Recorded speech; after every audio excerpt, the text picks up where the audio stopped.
Je suis ravie de vous accueillir aujourd'hui pour discuter d'un sujet crucial et souvent mal compris, le spiritisme.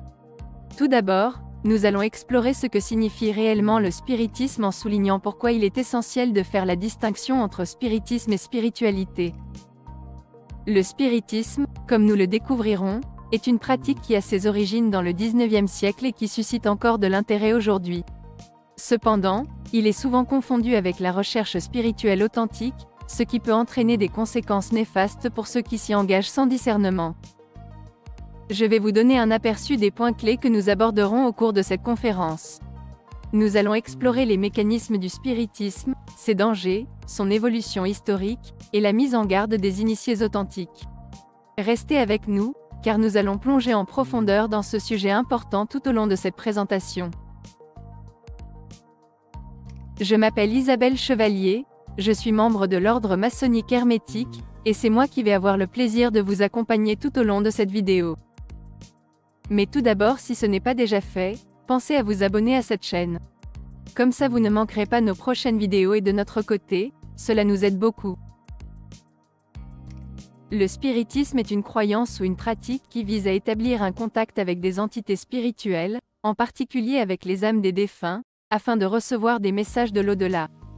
Les adeptes du spiritisme croient que les esprits des morts peuvent communiquer avec les vivants à travers des médiums ou des séances spéciales. Cette communication se fait généralement par le biais de messages écrits ou parlés, de phénomènes de lévitation, de matérialisation, ou encore de coups frappés. Le spiritisme repose sur l'idée que l'âme humaine survit à la mort du corps physique et qu'elle continue d'exister dans un autre plan d'existence. Les séances spirites sont donc conçues comme des moyens de communication avec ces âmes désincarnées. Les pratiquants du spiritisme pensent que les messages reçus peuvent fournir des conseils, des informations sur l'au-delà ou même servir à résoudre des problèmes personnels. Le spiritisme moderne tel que nous le connaissons aujourd'hui trouve ses origines au XIXe siècle en Europe, principalement en France, avec la publication des œuvres d'Allan Kardec. Allan Kardec, de son vrai nom Hippolyte Rivail, était un éducateur français qui s'intéressa à ce phénomène naissant. En 1857, Allan Kardec publia son ouvrage le plus célèbre, le Livre des Esprits. Ce livre a jeté les bases philosophiques du spiritisme moderne en présentant des dialogues avec des entités spirituelles à travers des médiums. Kardec a tenté de rationaliser et de systématiser le spiritisme en posant des questions spécifiques aux esprits et en consignant leurs réponses. Il a également introduit le concept de réincarnation, qui est devenu une caractéristique majeure de la doctrine spirite. L'œuvre d'Allan Kardec a donné au spiritisme une crédibilité intellectuelle et a contribué à sa diffusion à travers le monde. Le terme spiritisme lui-même a été popularisé par Kardec pour décrire cette pratique. Ses écrits ont suscité un intérêt considérable, et de nombreuses sociétés spirites ont vu le jour à l'époque pour étudier et promouvoir ces idées. Il est important de noter que l'approche d'Allan Kardec était souvent plus philosophique et morale que les pratiques spirites plus sensationnelles qui sont parfois associées à cette pratique aujourd'hui. Cependant, au fil du temps, le spiritisme a évolué de différentes manières, ce qui a contribué à sa diversification et à sa popularisation, mais aussi à des risques potentiels, que nous examinerons plus en détail lors de cette conférence. Il est essentiel de comprendre que le spiritisme et la spiritualité sont deux concepts distincts, bien que souvent confondus à tort. Cette confusion est préjudiciable, car elle peut amener les individus à s'engager dans le spiritisme sans en mesurer les risques. Voici quelques points clés pour clarifier cette distinction. Tout d'abord, la nature de la pratique. Le spiritisme est une pratique qui vise principalement à établir des contacts avec des entités spirituelles, en particulier les âmes des défunts, pour obtenir des messages ou des informations spécifiques. La spiritualité, quant à elle, concerne la quête intérieure de sens, de connexion à un aspect plus profond de soi-même, à la nature ou à une force spirituelle supérieure.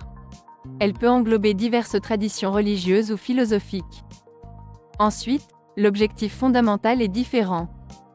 Le spiritisme cherche généralement des réponses pratiques ou des conseils sur des questions de la vie quotidienne à travers la communication avec les esprits.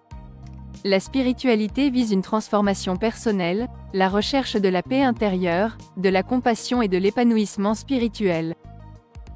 Enfin, les moyens utilisés ne sont pas les mêmes. Le spiritisme implique souvent des rituels, des médiums, et des séances spécifiques pour entrer en contact avec l'au-delà.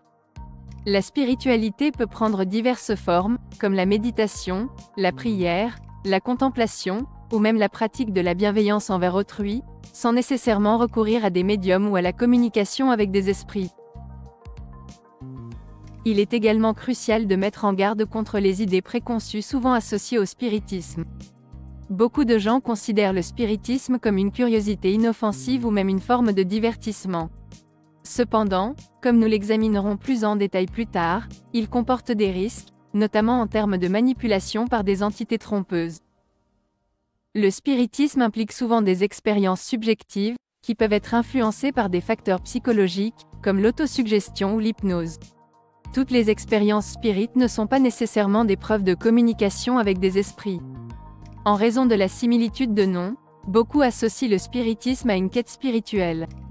Cependant, comme nous l'avons vu précédemment, le spiritisme se concentre davantage sur la communication avec les esprits que sur le développement spirituel personnel.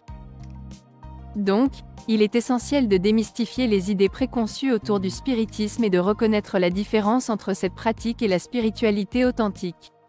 Cela permettra aux individus de prendre des décisions éclairées quant à leur implication dans le spiritisme, et d'éviter certains des dangers potentiels associés à cette croyance. Lors des séances spirites, l'un des aspects les plus fondamentaux à comprendre est le rôle du subconscient des participants. Le subconscient, cette partie de notre esprit qui opère en dessous de notre conscience, peut avoir une influence profonde sur les messages reçus lors des séances de spiritisme. Voici comment cela fonctionne.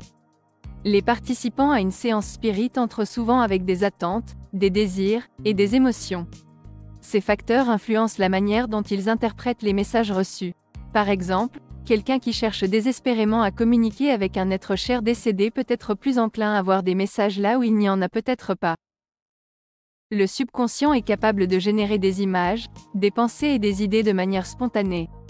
Lors d'une séance spirit, il est courant que les participants aient des visions ou des impressions qui semblent venir de l'au-delà, mais qui sont en réalité le produit de leur propre imagination. Les participants ont souvent tendance à confirmer ce qu'ils veulent entendre. Ils peuvent ignorer ou minimiser les messages contradictoires et se concentrer sur ceux qui correspondent à leurs attentes. Cela renforce la croyance en la validité de la communication spirit. L'autosuggestion joue un rôle significatif dans le spiritisme. Les participants peuvent se persuader eux-mêmes que ce qu'ils ressentent ou perçoivent est réel, même si cela relève davantage de leur imagination ou de leur désir. Cette autosuggestion peut les amener à expérimenter intensément les phénomènes spirites. Lorsque les participants s'auto-suggèrent que la communication spirit est authentique, cela renforce leur croyance en la validité de ces expériences. Ils sont alors plus enclins à poursuivre leur implication dans le spiritisme et à accepter les messages ultérieurs sans remise en question.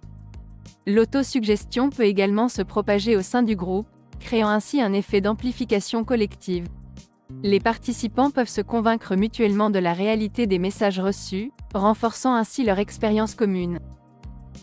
Il est important de reconnaître que ces mécanismes ne sont pas nécessairement le signe de malhonnêteté ou de tromperie de la part des participants. Ils sont souvent inconscients et résultent simplement de la manière dont notre esprit fonctionne. Comprendre ces aspects du spiritisme permet de mieux évaluer les expériences et les messages reçus lors de séances spirit, en évitant de confondre les manifestations du subconscient avec une véritable communication avec l'au-delà. Les entités du bas astral, également appelées entités inférieures ou entités malveillantes, sont des entités spirituelles qui évoluent dans des plans vibratoires inférieurs de la réalité spirituelle. Leur nature exacte peut varier en fonction des traditions et des croyances, mais elles sont généralement considérées comme des entités ayant des intentions négatives ou trompeuses. Leur objectif peut différer d'une entité à l'autre, mais en général, elles cherchent à tirer profit de la confusion et de la vulnérabilité des êtres humains. Les entités du bas astral peuvent chercher à semer la confusion mentale et émotionnelle chez les individus, les amenant ainsi à prendre de mauvaises décisions ou à adopter des comportements destructeurs. Selon certaines croyances, ces entités peuvent se nourrir des énergies négatives émises par les êtres humains, ce qui renforcerait leur pouvoir. Dans les cas les plus extrêmes, ces entités pourraient chercher à prendre le contrôle partiel ou total d'une personne, conduisant à des cas de possession. Les entités du bas astral sont connues pour leur capacité à se faire passer pour des êtres décédés, ce qui peut être particulièrement trompeur pour les personnes pratiquant le spiritisme. Elles utilisent diverses techniques pour imiter la présence d'un défunt. Ces entités peuvent imiter les voix et les manières de parler des personnes décédées, rendant ainsi leur présence plus convaincante. Elles peuvent prétendre connaître des détails intimes de la vie de la personne, ce qui renforce leur crédibilité. En jouant sur les émotions des participants, elles peuvent créer une atmosphère chargée d'émotions, ce qui rend plus difficile la remise en question de leur authenticité. Les conséquences de la tromperie par les entités du bas astral peuvent être profondément préjudiciables sur plusieurs plans. Les entités du bas astral peuvent donner des conseils trompeurs qui peuvent amener les individus à prendre des décisions préjudiciables pour leur vie. Il est donc crucial d'être conscient de la possibilité de tromperie lors de séances spirites et d'exercer un discernement critique. Les praticiens du spiritisme devraient toujours s'efforcer de maintenir une attitude de prudence et de se méfier des entités qui prétendent être des êtres décédés, en vérifiant attentivement l'authenticité des messages reçus. La phase de séduction est l'une des étapes clés lors des séances spirites où les entités du bas astral cherchent à établir un lien de confiance avec les participants. Elles utilisent des tactiques subtiles pour créer une atmosphère propice à la tromperie. Voici quelques-unes des méthodes couramment employées. Les entités du bas astral peuvent initialement adopter une attitude empathique, montrant une compréhension profonde des émotions, des préoccupations et des besoins des participants. Elles cherchent à établir une connexion émotionnelle en montrant de l'empathie et de la compassion. Elles valident souvent les émotions des participants, affirmant que leurs peines, leurs regrets ou leurs désirs sont compris et partagés. Cela renforce le sentiment que l'entité est un être cher décédé, car elle semble connaître intimement les pensées et les sentiments du participant. Les entités peuvent rappeler des événements, des souvenirs ou des détails spécifiques de la vie du défunt ou du participant. Ces informations peuvent sembler extrêmement précises, ce qui renforce la conviction que l'entité est authentique. Pour gagner la confiance des participants, les entités du bas astral fournissent souvent des informations utiles et précises. Cette crédibilité est cruciale pour maintenir l'illusion que la communication est authentique. Voici comment elles y parviennent. Les entités offrent des réponses à des questions spécifiques posées par les participants. Ces réponses peuvent sembler exactes et détaillées, ce qui renforce la conviction que l'entité a accès à des connaissances privées. Parfois, les entités prétendent prédire des événements futurs. Si l'une de ces prédictions semble se réaliser, cela renforce considérablement la crédibilité de l'entité et renforce la confiance des participants. Les entités peuvent aussi donner des conseils pertinents pour résoudre des problèmes ou prendre des décisions. Ces conseils peuvent sembler avisés et bienveillants, ce qui renforce le lien entre le participant et l'entité. Cependant, il est important de noter que ces informations ne sont pas nécessairement le signe d'une communication authentique avec un être décédé. Les entités du bas astral ont la capacité de collecter des informations à partir du subconscient des participants ou d'utiliser des techniques de lecture à froid pour paraître crédibles. En réalité, elles manipulent habilement les émotions et les perceptions des personnes impliquées pour gagner leur confiance et les amener à accepter plus facilement les messages trompeurs qui suivent ensuite dans la séance spirit. Une fois que les entités du bas astral ont réussi à gagner la confiance des participants lors de la phase de séduction, elles peuvent passer à une escalade menant leurs victimes à leur perte. Cette étape implique souvent une manipulation subtile des émotions et des croyances des victimes. Voici comment elles opèrent. Les entités encouragent souvent les participants à dépendre de leurs conseils et de leur présence pour résoudre des problèmes ou trouver un sens à leur vie. Cette dépendance émotionnelle rend les participants plus vulnérables à la manipulation. Lorsque les entités du bas astral estiment que leur emprise sur les participants est suffisamment solide, elles commencent à donner des conseils dangereux. Ces conseils peuvent varier, mais leur objectif est généralement de conduire les victimes vers des actions préjudiciables. Les entités peuvent encourager les participants à adopter des comportements autodestructeurs, tels que l'isolement social, la dépendance à des substances nocives ou des actions risquées. Elles peuvent suggérer de rompre des relations importantes, créant ainsi de la détresse émotionnelle et sociale. Les conséquences de la confiance aveugle envers les entités du bas astral peuvent être dévastatrices pour les individus et leurs proches. Les conseils et les manipulations des entités peuvent entraîner des problèmes de santé mentale, tels que la dépression, l'anxiété, voire des épisodes psychotiques. La manipulation des relations peut conduire à des ruptures familiales, amicales et conjugales, isolant ainsi davantage les participants.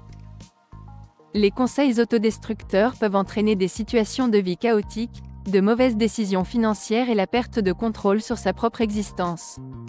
La confiance aveugle dans les entités du bas astral peut éloigner les individus de leur quête de spiritualité authentique et les engager dans une voie potentiellement dangereuse.